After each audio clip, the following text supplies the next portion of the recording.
world champions were in. The fact that Moeller has won 15 of the 18 previous meetings, well, that really is the reason for the end to these regular season meetings. I feel that we have an obligation to our team and our fans to try to get to the playoffs each year. We schedule accordingly. We try to play the best teams from around the state that have good records that will, afford us an opportunity to get to the playoffs if we're successful in a year. So therefore, it just doesn't make sense for us to have to play Moeller, the 10th ball game, to get into the playoffs when we really don't have to. You know, it's a shame that the series is coming to an end because it's always determined the city champion, and now that this will be probably the last time we'll play him in regular season, and from now on, he'll sort of be, in a way, a mythical champion of the city. Well, it'll determine the city champion, then next week who advances in the playoffs. Bengals head... Warren Couch. Down there!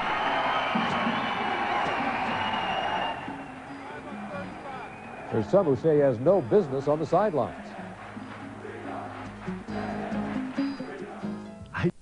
Supporters. Some say teaching is a matter of philosophy. You need the pat on the back as much as a kick in the tail. Well, Moeller's head basketball coach is a sideline whirlwind. The trouble is, basketball followers cannot decide if the fuming style of Dan Ragland is constructive or destructive. Walt Mayer put a microphone on the coach last Friday during Moeller's game with St. Xavier, and he has the Ragland report. Come here! I tell you what, I want to post-read the Bennett before, then make sure we get it. Moeller's second-year head basketball coach is Dan Ragland, a wiry six-footer, Purcell High prepster. He has intensity with a capital I. Like a volcano, always on the verge of erupting. Our job is to get these guys to be better players, and in turn, they'll be a better team. And there's no other way around it. I just don't think there's any other way to do it except to constantly put them in a position where there's some pressure. Playing basketball for Ragland is a constant pressure cooker. Witness this activity on the sidelines Friday last against St. Xavier. Now Martin scored 3 baskets, right?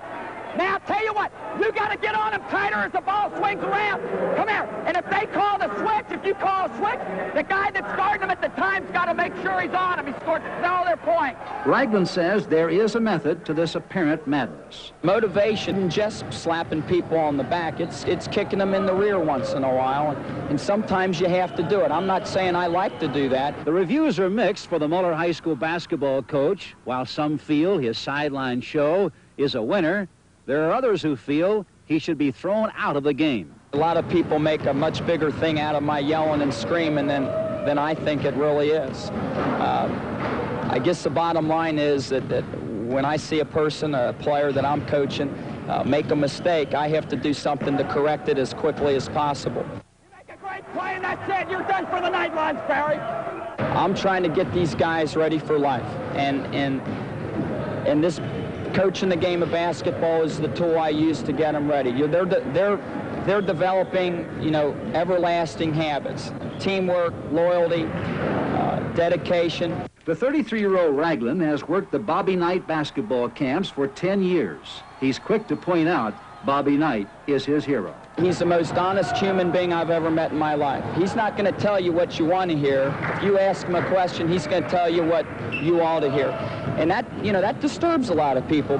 It's not just winning. He wants us to do good in all aspects of life. Yeah. Ragland's top assistant is Joe Cruzy, former Summit Country Day head basketball coach, before he wound up in a cardiac war back in 1980. Cruzy sees a lot of himself, he says, in Dan Ragland. That's true, and I'm afraid same thing will happen to him. Oftentimes I wondered, was it worth it? It's my job to see that the things that we want done get done. And I can't worry about how other people feel about that. And I'm not going to. The Moeller Crusaders take on the Purcell Cavaliers Friday night at Purcell. Take in the sideline show. You be the judge. Walt Mayer, Eyewitness 12 Sports. Not surprised he's gone to Bobby Knight training camps for about 10 years, right? Yeah, that he has. Not surprised at all. Okay, back in just a minute. Tomorrow and Sunday, but...